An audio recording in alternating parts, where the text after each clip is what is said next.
Good morning friends. I hope आप सब अच्छे होंगे। आपका स्वागत है आपके अपने YouTube channel current affairs for exam में। चलिए आज दिनांक 13/11/2024 की प्रश्नावली शुरू करते हैं।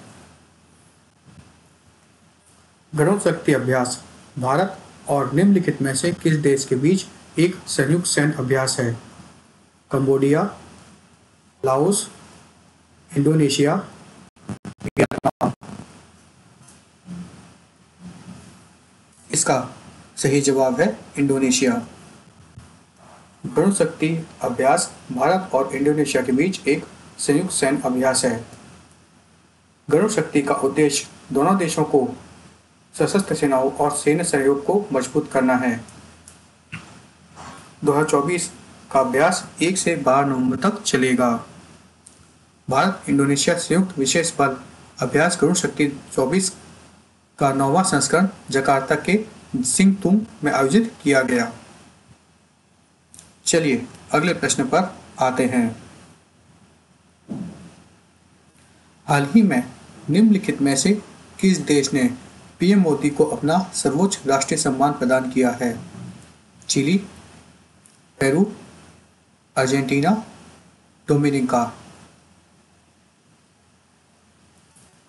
इसका सही जवाब है डोमिनिका। प्रधानमंत्री श्री नरेंद्र मोदी जी को डोमिनिका ने सर्वोच्च सम्मान डोमिनिका अवार्ड ऑफ ऑनर से सम्मानित किया है।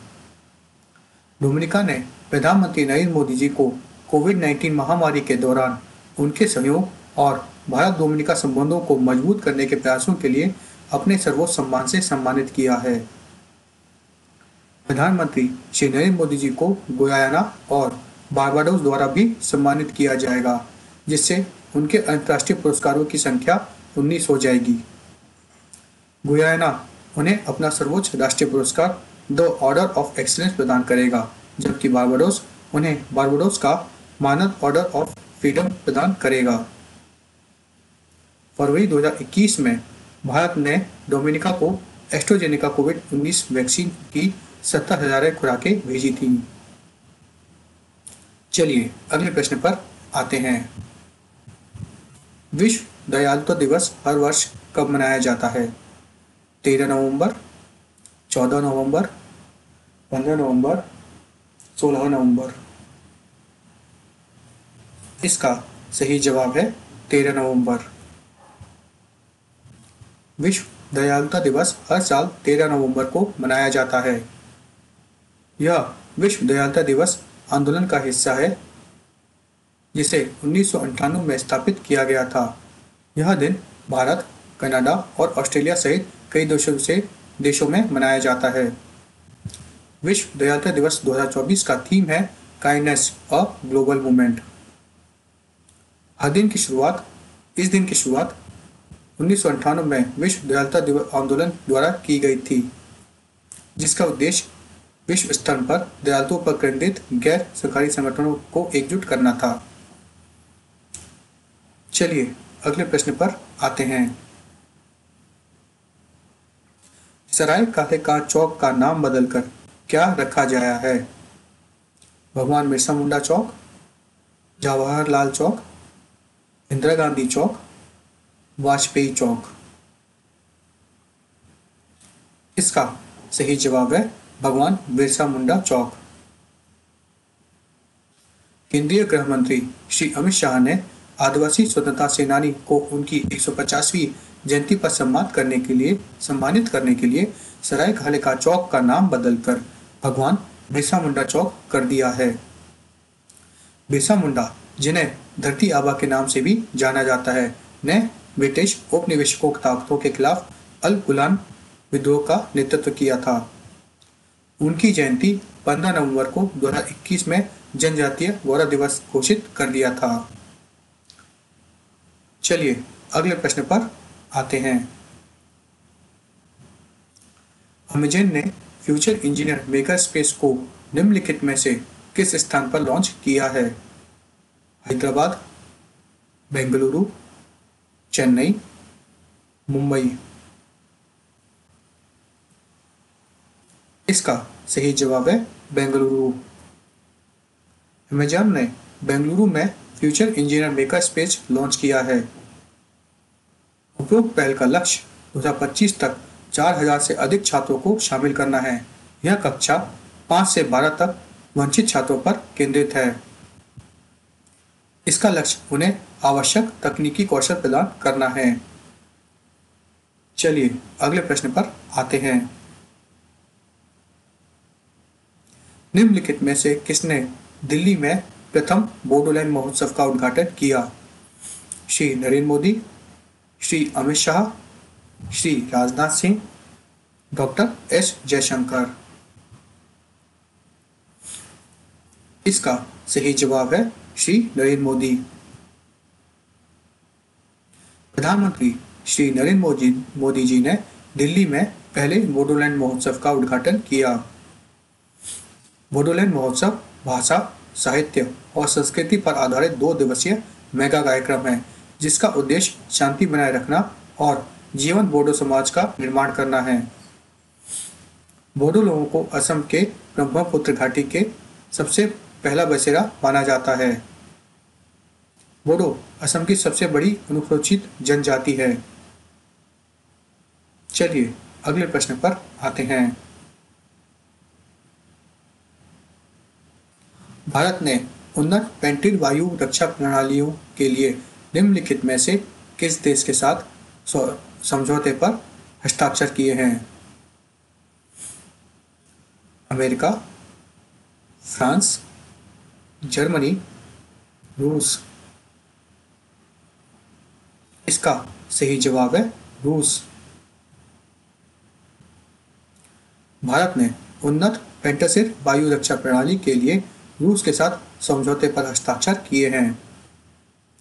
पेंटासिर, जिसमें लड़ाकू वाहन की क्षमता के साथ कम प्रतिक्रिया समय का संयोजन है, 15 किमी तक की ऊंचाई पर अपनी मिसाइलों के साथ विमान को निशाना बना सकता है और 30 मिलीमीटर की बंदूक के साथ 3000 मीटर तक की ऊंचाई पर हमला कर सकता है।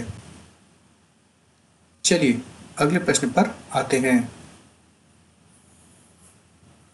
निम्नलिखित में से किसे सुप्रीम कोर्ट कानूनी सेवा समिति का अध्यक्ष नियुक्त किया गया है? न्यायमूर्ति आर महादेवन, न्यायमूर्ति एन कोटेश्वर सिंह, न्यायमूर्ति सूर्यकांत, न्यायमूर्ति मनमोहन। इसका सही जवाब है न्यायमूर्ति सूर्यकांत। न्यायमूर्ति सूर्यकांत को सर्वोच्च न्यायालय विधिक सेवा समिति का अध्यक्ष नियुक्त किया गया है। चलिए अगले प्रश्न पर आते हैं।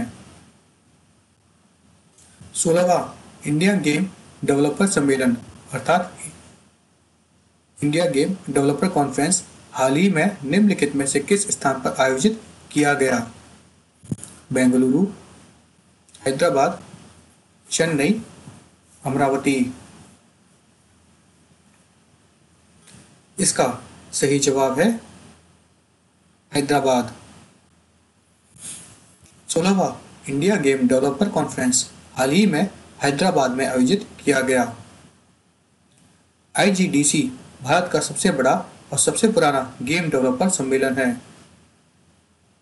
यह सम्मेलन गेम डेवलपर छात्रों और उत्साही लोगों के लिए ज्ञान साझा करने, नेटवर्क बनाने और अपने गेमिंग कौशल का प्रदर्शन करने का एक मंच है।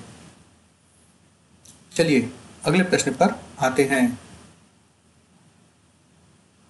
हाल ही में अंतरिक्ष अभ्यास 2024 नामक पहला अंतरिक्ष अभ्यास कहाँ आयोजित किया गया? मुंबई, नई दिल्ली, बेंगलुरु, चेन्नई। इसका सही जवाब है नई दिल्ली। हाल ही में नई दिल्ली में अंतरिक्ष अभ्यास 2024 नामक पहला अंतरिक्ष अभ्यास आयोजित किया गया। इसका आयोजन रक्षा अंतरिक्ष एजेंसी रक्षा मंत्रालय द्वारा किया जा रहा है। अंतरिक्ष अभ्यास का उद्देश्य अंतरिक्ष आधारित परिसंपत्तियों और सेवाओं को बेहतर समझ प्रदान करना और हितधारकों के बीच अंतरिक्ष खंड पर परिचालन निर्भरता को समझ हासिल करना है। इसके अलावा इसका उद्देश्य अंतरिक्ष आधारित सेवाओं के अस्वीकार या व्यवधान की स्थिति में परिचालन के संचालन में कमजोरियों की पहचान करना है। चलिए अगले प्रश्न पर आते हैं। निम्नलिखित में से किससे professional golf tour of India का नया सीईओ नियुक्त किया गया है? उत्तम मुंडी, कपिल देव, ओम प्रकाश चौहान, अमनदीप सोहल। इसका सही जवाब है अमनदीप जौहल।